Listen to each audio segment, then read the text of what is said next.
2005 Chrysler 300 SRT. First introduced in 2005, the Chrysler 300C SRT was the high-performance version of the Chrysler 300. The SRT variant continued through the second generation and was discontinued in the US after 2015, while the standard 300 remained on sale until 2023. Both SRT generations were powered by Hemi V8 engines. The first generation used a 6.1-liter engine, producing 425 horsepower, while the second generation received a 6.4-liter V8, delivering 470 horsepower, similar to the legendary Dodge Charger and Challenger muscle cars. Weighing over 4,200 pounds, the SRT could sprint from 0 to 60 miles per hour in 4.9 seconds in its first generation, improving dramatically to just 4.0 seconds in the second generation.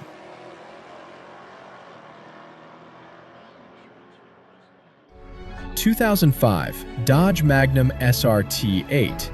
The Magnum name has appeared multiple times throughout Dodge's history, but it wasn't until 2005 that it truly made an impact in North America, this time as a high-performance station wagon built on Chrysler's LX platform. The Magnum SRT-8 debuted at the 2005 Los Angeles Auto Show, evolving from a concept shown 2 years earlier.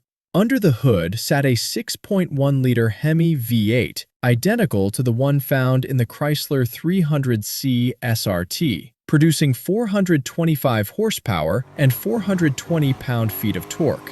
As a result, this large wagon could still accelerate from 0 to 60 miles per hour in just 5.1 seconds. 1994 Chevrolet Impala SS. With the rise of SUVs in the 1990s, Impala fans rejoiced when Chevrolet revived the SS badge after a 3-decade hiatus. The 1990s Impala SS was first introduced as a concept at the 1992 Detroit Auto Show, with the production version arriving 2 years later. The most notable change compared to its predecessor was the engine. Chevrolet equipped the Impala SS with a 5.7-liter LT1 V8, producing 260 horsepower, shared with vehicles like the C4 Corvette and 4th-generation Camaro. However, the LT1 in the Impala SS used cast-iron cylinder heads instead of aluminum. This powerful engine allowed the Impala SS to accelerate from 0 to 60 miles per hour in under 7 seconds and reach a top speed of 142 miles per hour. 1996 Ford Taurus SHO. As one of America's most popular family sedans, the Taurus served as the perfect disguise. By the third generation, the Taurus wasn't particularly admired for its styling and earned the nickname Bubble Taurus due to its soft, rounded appearance, hardly the look of a fast car. But the Taurus SHO was a different story. While standard Taurus models were equipped with a 3.0-liter V6, the SHO received a bespoke 3.4-liter V8 developed through a collaboration between Ford, Yamaha, and Cosworth. It produced 235 horsepower and 230 pound-feet of torque, allowing it to sprint from 0 to 60 miles per hour in 7.7 seconds, enough to surprise many cars at a stoplight.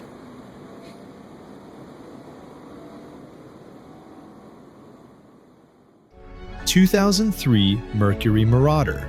Introduced in 2003, the Mercury Marauder marked the return of a legendary name after a 33-year absence, one of the longest gaps in automotive history.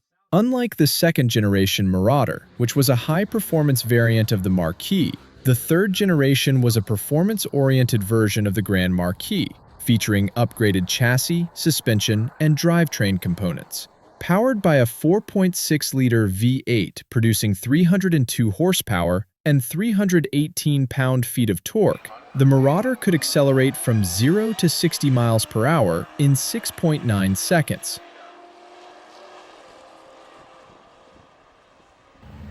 With only around 11,000 units sold, it remains a rare vehicle. Its return was previewed by a concept car shown at the 2002 Chicago Auto Show, but the production model had a short lifespan, lasting just 2 years before being discontinued in 2004. 2004 Cadillac CTS-V. Launched in 2004, the first-generation Cadillac CTS-V marked the debut of Cadillac's high-performance V lineup and completely transformed the brand's image. At a time when Cadillac was still associated with smooth, comfort-focused sedans, the CTS-V came as a shock. Under the hood was a 5.7-liter LS6 V8 paired with a 6-speed manual transmission, producing 400 horsepower and 395 pound-feet of torque. This four-door sedan could accelerate from 0 to 60 miles per hour in just 4.6 seconds. The engine was later replaced by a 6.0-liter V8, offering similar peak power, but a broader torque curve. Tesla Model S P85D. Introduced in 2014, the Tesla Model S P85D quietly shattered preconceived notions about electric vehicles. Despite its sleek, futuristic appearance, most of the public at the time still viewed EVs as dull, practical machines suited more for corporate fleets than high performance. Beneath its modern exterior lay a genuine shock. The P85D was the first Model S to feature dual electric motors, one at the front and one at the rear, creating an all-wheel drive system. This setup delivered a combined output of 691 horsepower and 687 pound-feet of torque, allowing the all-electric sedan to accelerate from 0 to 60 miles per hour in just 3.2 seconds. 1987 Buick GNX. In 1987, the final year of the Grand National, Buick closed out its performance era with the GNX. Retaining the understated appearance of the Regal Grand National, the GNX concealed a host of mysterious upgrades. Equipped with a turbocharged 3.8-liter V6 producing a rated 276 horsepower and 360 pound-feet of torque, the GNX could accelerate from 0 to 60 miles per hour in 5.5 seconds and complete the quarter mile in just 13.4 seconds, putting it on par with the Ferrari Testarossa. Unassuming and unpretentious, the GNX has become the ultimate symbol of a perfect sleeper car.